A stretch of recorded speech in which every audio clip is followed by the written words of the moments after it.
अगर कानून है तो कानून सबके ऊपर इस्तेमाल करिए। असदुद्दीन ओवैसी का दावा है कि मजलिस इत्तेहादुल मुस्लिमीन सिर्फ मुसलमानों की पार्टी नहीं है, बल्कि इसमें पिछड़े और दलित वर्ग के लोग भी शामिल हैं। समाज के कमजोर और वंचित तबके को सत्ता में हिस्सेदार बनाने को वो अपनी पार्टी का सबसे अहम मकसद भी बताते हैं। लेकिन गुजरे जमाने में लोगों की भावनाओं को भड़काने के आरोप और मुसलमानों की खुलकर वकालत के चलते उनकी पार्टी की छवि एक मुस्लिम राजनीतिक दल के तौर पर बनी है। और यही वजह है कि उनकी पार्टी की विचारधारा और उनकी नीयत को लेकर भी तमाम सवाल खड़े होते रहे हैं। कांग्रेस पार्टी और सेकुलर पार्टीज के पास क्या कोई इंटेलेक्चुअल नोटरी ऑफिस है क्या सेकुलर्स का सर्टिफिकेट देने के लिए कि इन्हीं के पास गए तो हम सेकुलर हो गए? कल तक नारायण राणे तो महाराष्ट्र के असेंबली ने कहा था कि अगर श्री कृष्णा कमीशन पे अमलवारी होगी तो मुंबई जलेगा। उनके दूसरे एमपी जो अभी इलेक्शन हार गए लोकसभा का, वो शिवसेना में थे। जैसा कांग्रेस में आ गए, एनसीपी में आगे सेकुलर हो गए। मैं इनके सेकुलर सर्टिफिकेट मुझे जरूरत नहीं है, मुझे इनकी जरूरत नहीं है।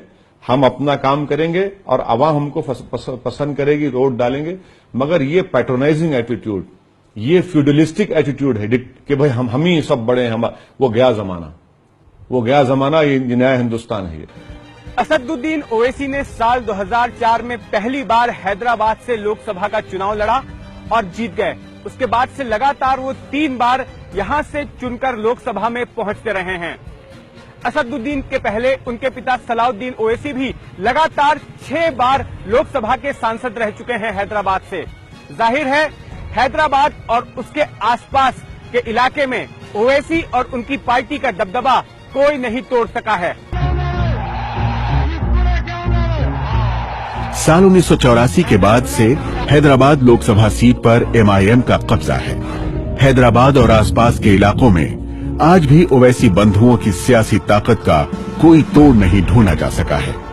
इसके पीछे एक वजह यहां किए गए विकास के काम भी है। मेडिकल और इंजीनियरिंग कॉलेज से लेकर सड़क, अस्पताल और मोहल्ले की नाली तक हर काम में ओवैसी बंधु अपना सीधा दखल रखते हैं।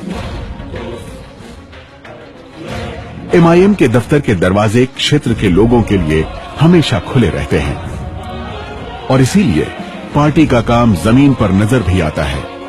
लेकिन विकास की इस राजनीति के साथ साथ एमआईएम का एक दूसरा विवादित चेहरा भी लोगों के सामने आता रहा है, जिसने हमेशा उसकी नीयत और उसके मकसद पर सवाल खड़े किए हैं। और सबसे बड़ा सवाल तो यह है कि मुसलमानों की हक की वकालत करने वाली एमआईएम का क्या देश के मुसलमान भी साथ देंगे?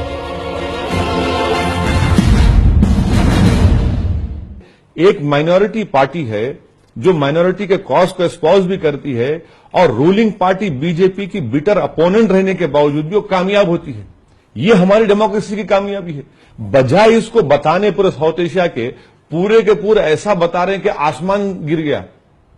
अरे भैया, मैं पार्लियामेंट्री डेमोक्रेसी को मजबूत कर रहा हूं, इसको समझने की जरूरत है। तो ये जितने क्रिटिसाइज करने वाले हैं, बड़े बड़े आपके टीवी मीडिया के पर्सनालिटीज हैं, अखबारों में आर्टिकल लिखते, मगर क्या ये कभी इनमें इतना दम है कि नरेंद्र मोदी के बारे में लिख दें, आरएसएस के बारे में लिखे अपने आर्टिकल अखबार में? कोई अखबार तो पहले छापेगा नहीं और इनमें दम भी नहीं है लिखने के लिए। मगर क्योंकि हम एक इजी टारगेट हैं, मगर हम खामोश नहीं बैठेंगे, हम इनका जवाब देंगे, जमहूरी अंदाज में बताएंगे लोगों को।